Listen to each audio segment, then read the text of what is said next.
Alhamdulillahillazi ja'ala yawmal jumu'ah sayyidal ayyam wa ja'ala syahr ramadana sayyidas syuhur wa ja'ala sayyidana Muhammadan sallallahu alaihi wasallam sayyidal anbiya wal mursalin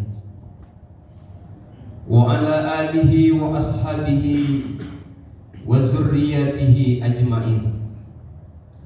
Allahumma fasalli wa sallim wa barik ala sayyidina Muhammad wa ala ali sayyidina Muhammad.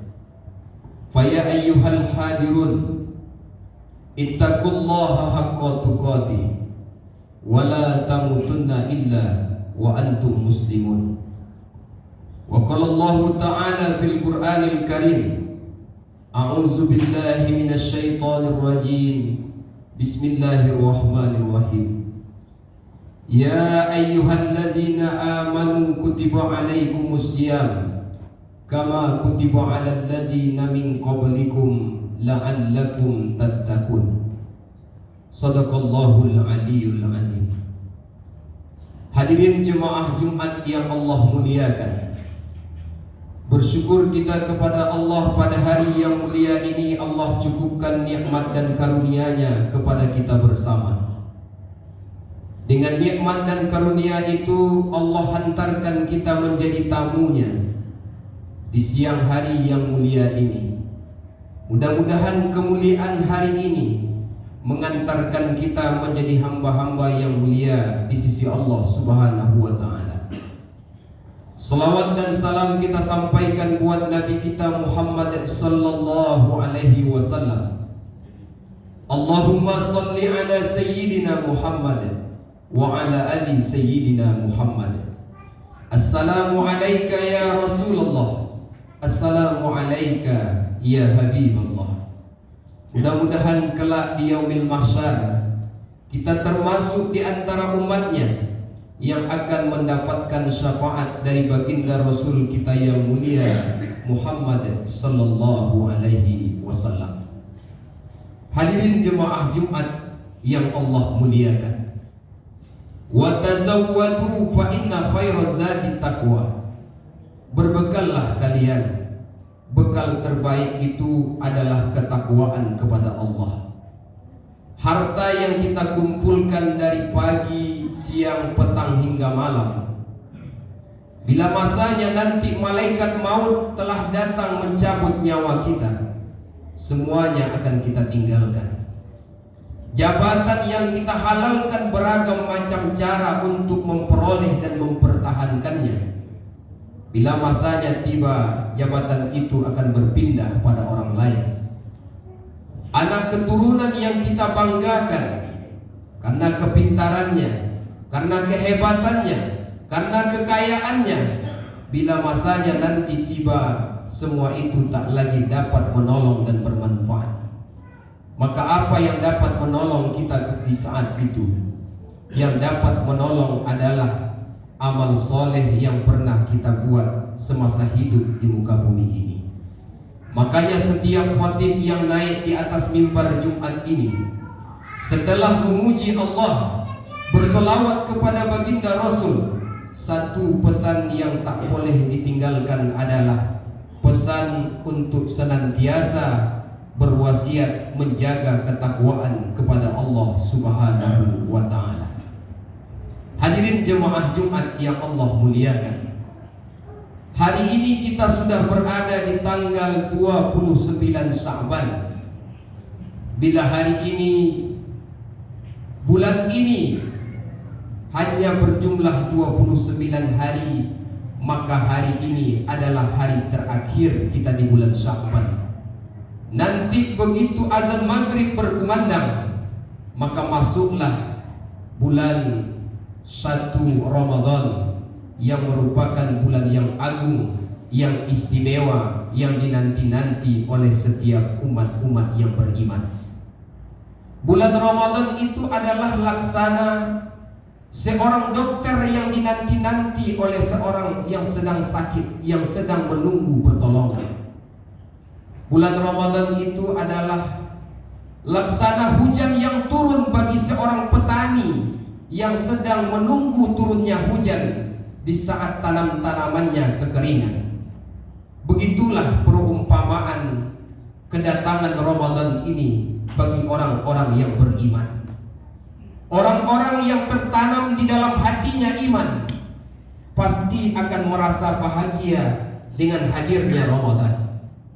Karena di bulan Ramadan ini beragam macam anugerah yang Allah berikan di dalamnya, yang ketika kita petik dengan baik, maka ketika keluar kita dari Ramadan, maka lahirlah kita di saat itu seperti seorang bayi yang baru keluar dari rahim ibunya, bersih, tanpa dosa dan noda di hadapan Allah Subhanahu wa ta'ala.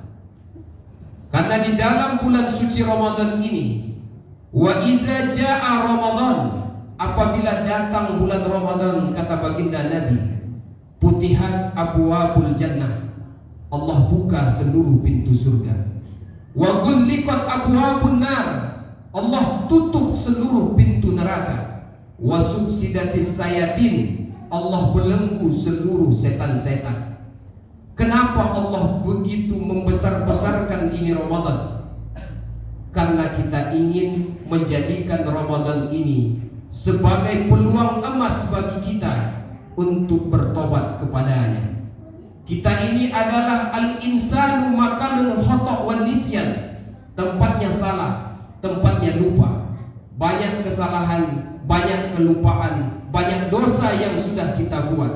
Maka salah satu momentum terbaik bagi kita untuk bertobat kepada Allah Subhanahu wa ta'ala, Allah jadikanlah kita sampai di bulan Ramadan ini. Bulan Ramadan disebutkan oleh baginda Nabi, siang dan malamnya menawarkan ampunan dosa untuk kita umat manusia. Man shoma Ramadhana imanan wa ihtisaban, ghufira lahu ma taqaddama min dzanbi. Siapa orang yang berpuasa di dalam bulan Ramadan penuh keimanan, semata-mata mengharapkan ridho dan pahala dari Allah, maka janji baginda Nabi sallallahu alaihi wasallam, ghufira lahu ma taqaddama min dzanbi, Allah ampuni semua dosa-dosanya yang telah lalu.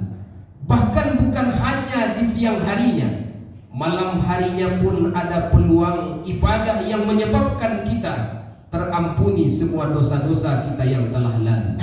Wa man qama ramadhana, siapa yang mendirikan malam-malam Ramadan itu imanan wa ihtisaban, juga karena keimanan, semata-mata mengharapkan ridho dan pahala dari Allah, ghufira lahu ma taqaddama min dzanbi, Allah juga akan mengampuni semua dosa-dosanya yang telah lalu.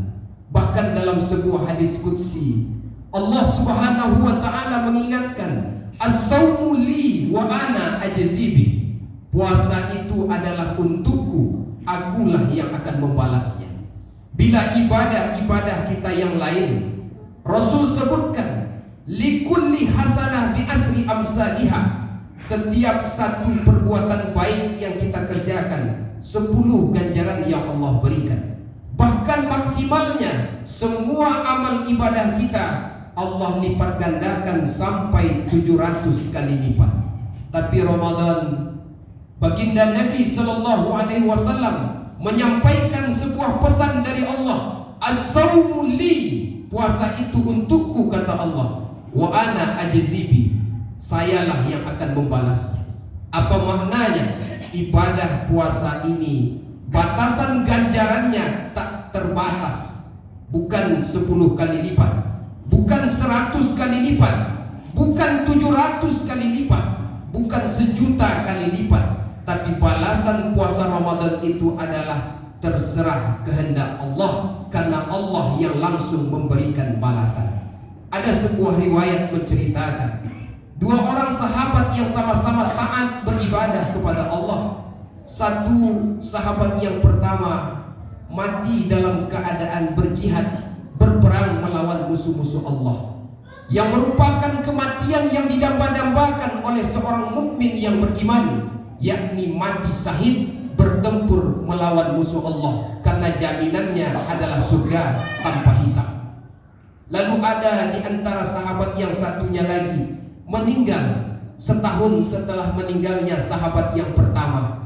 Dia tidak mati dalam keadaan syahid, dia tidak mati dalam pertempuran, tapi justru dia mati di rumahnya, di tempat tidurnya. Lalu pada suatu malam seorang sahabat Nabi yang bernama Thalhah bin Ubaidillah, dia bermimpi.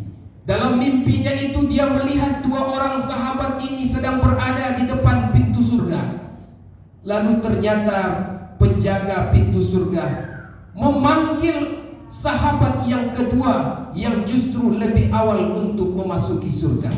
Bukan sahabat yang mati dalam keadaan berjihad di jalan Allah. Sampai ketika kejadian itu akhirnya Thalhah bin Ubaidillah terbangun. Dia heran, kenapa mimpinya itu? Dia melihat justru yang masuk surga lebih awal adalah sahabat yang mati di rumahnya, di tempat tidurnya, bukan sahabat yang mati dalam keadaan syahid. Sehingga apa yang menjadi beban pikirannya, yang membuat dia bertanya-tanya itu, akhirnya dia datang menghadap Rasulullah sallallahu alaihi wasallam. Kata Thalhah kepada Rasulullah, "Ya Rasulullah, aku bermimpi melihat dua orang sahabat yang sama-sama sudah berada di depan pintu surga. Sahabat yang pertama dia mati dalam keadaan berjihad, mati syahid di jalan Allah. Setahun setelah itu sahabat yang kedua juga meninggal dunia, tapi matinya tidak mati syahid, tapi justru mati di dalam rumahnya, di tempat tidurnya. Lalu apa yang membuatmu heran?" tanya Rasulullah. "Yang membuatku heran, ternyata yang lebih duluan masuk ke dalam surganya Allah adalah sahabat yang kedua yang mati di tempat tidurnya di rumahnya, bukan sahabat yang mati syahid ini." Lalu Rasulullah sallallahu alaihi wasallam menyampaikan kepada Thalhah, "Wahai Thalhah, man tala umruhu, siapa yang panjang umurnya, wa hasuna amaluhu, baik amal ibadahnya, itulah manusia yang terbaik."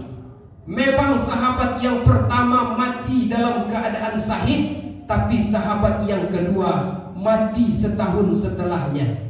Dan setahun setelah kematian sahabat yang mati syahid ini, sahabat yang kedua bertemu dengan bulan yang agung, bertemu dengan bulan yang istimewa, yakni bulan suci Ramadan. Di malam harinya dia pakai untuk beribadah, di siang harinya dia pakai untuk berpuasa, semata-mata karena Allah. Maka apa kata baginda Nabi?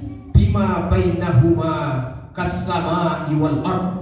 Jarak antara keduanya seperti langit dan bumi, menunjukkan betapa agungnya ini Ramadan, betapa mulianya Ramadan, yang boleh jadi satu hari atau 2 hari lagi kita akan masuk di bulan itu. Mudah-mudahan ketika Allah panjangkan usia kita, Allah sehatkan badan kita, pakailah kesempatan emas ini untuk banyak-banyak beribadah kepada Allah. Bila Ramadan tidak membuatmu jadi orang baik, maka menunggu apa lagi kita akan jadi orang baik. Bila Ramadan tidak juga membuat langkah kakimu datang 5 waktu ke rumah Allah, maka apakah menunggu malaikat Israel engkau akan datang ke rumah Allah? Sebab di dalam bulan Ramadan ini wasubsidatis sayatin, Allah belenggu semua setan-setan. Jika ada selama Ramadan tetap juga maksiat, tetap juga tak mau beribadah, tetap juga lalai kepada perintah-perintah Allah, berarti bukan lagi setan yang menggoda, tapi boleh jadi diri itu telah bersikap, telah berbuat, telah berperangai seperti halnya setan. Karena di dalam bulan Ramadan melalui lisan nabinya Rasulullah menyebutkan seluruh setan-setan dibelenggu. Maka bila ada di dalam bulan Ramadan tak berubah ketaatan kita, tak berubah tingkah laku kita, tak berubah perangai kita, sama saja seperti di luar Ramadan, boleh jadi bukan setan lagi yang menggoda kita, tetapi perbuatan kita, diri kita telah membuat setan pun menganggur dari pekerjaannya. Tanpa menggoda, tanpa digoda, kita sudah sama seperti mereka. Na'udzubillah summa na'udzubillah. fa'tabiru ya ulil absar la'allakum turhamun.